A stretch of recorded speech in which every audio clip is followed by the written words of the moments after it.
బోర్రాయి కాడికి వచ్చినాక చిన్నగా చిన్నగా కోడిపుంది తాడగా పట్టుకొస్తుందిగా.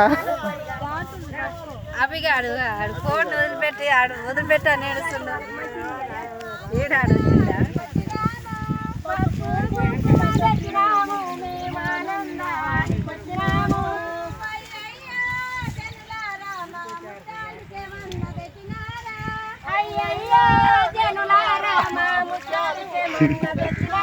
అవి కోడుకుని నడిపిరా ఇక వాయా చిన్న ఆడు వదిలిపెడతాడే.